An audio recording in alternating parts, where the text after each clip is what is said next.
So we all already know that Azula's true power isn't just in her combat ability, but after watching a few scenes from Avatar: The Last Airbender, I noticed that there is a specific way in which she does this and how it affects the people that she fights.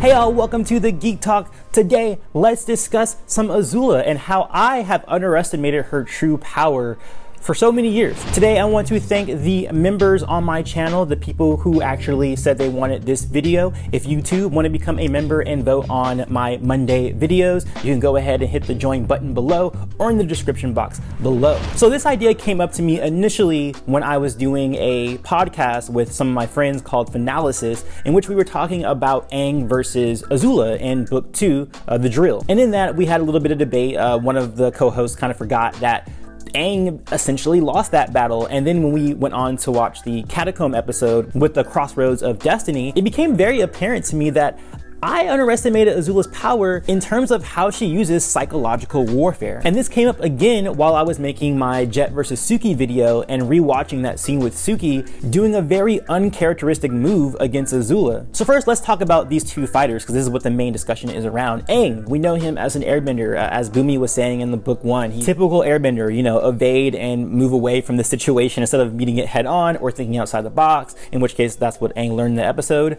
And with Suki, we know as a Kyoshi warrior, her whole fighting style is built around redirection and waiting for her opponent to attack so she can counter attack. Yet, when they fight Azula, they tend to lean into different styles. First, let's talk about Suki, because she's a lot shorter to talk about and it's only one fight she's had with Azula. So as we know, typically Suki fights to counterattack. We saw that with Sokka. We see that when she's fighting anyone else in the series. Yet, when she actually comes face to face with Azula, she does something very weird and goes full on blast and attacks Azula, which is like, that's not usually in that situation. Or if I was making a versus series or talking about, hey, a hypothetical match between Suki and Azula, I would think that Azula would be the aggressor and Suki would do her best to counterattack.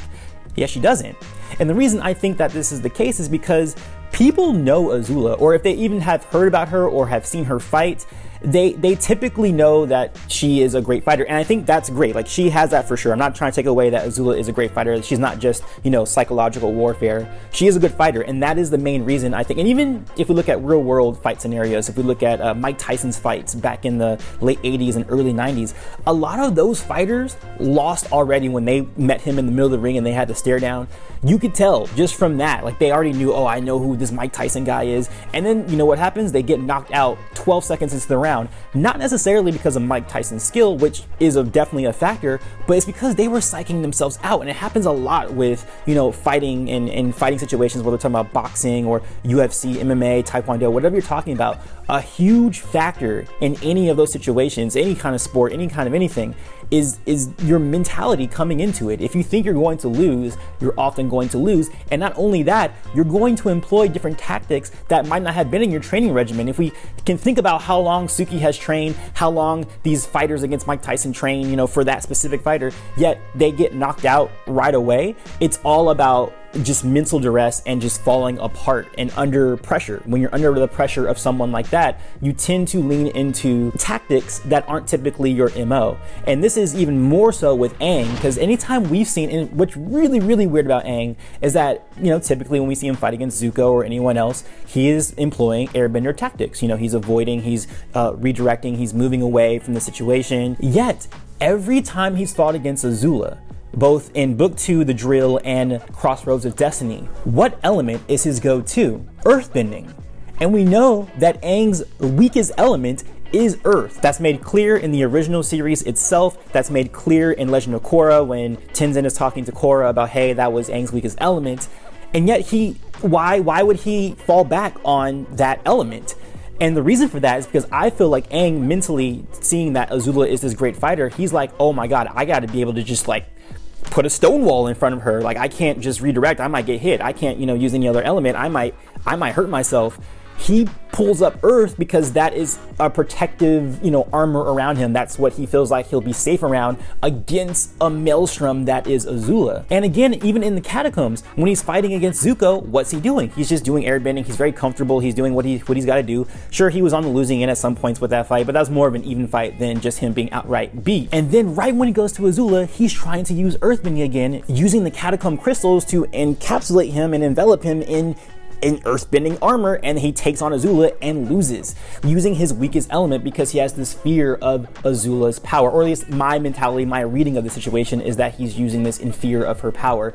And that is Azula's greatest strength. Is not so much her fighting ability. You always have to have that, because if you don't have that, then no one can respect you. It's a typical thing. Again, I'm sorry for all these sports references, but I'm a sports guy.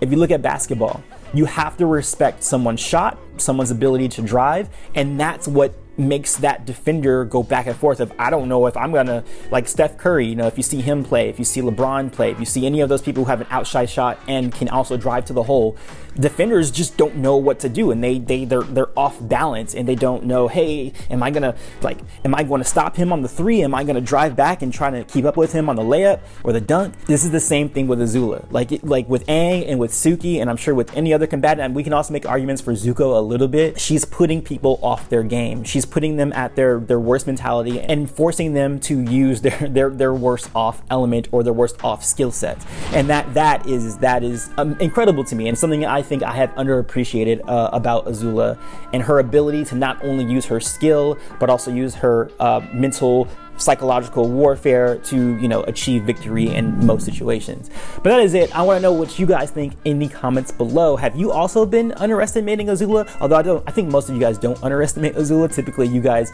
I think, overestimate her for the wrong reasons. But let me know in the comments below. And as always, peace, love, and remember, be water, my friends.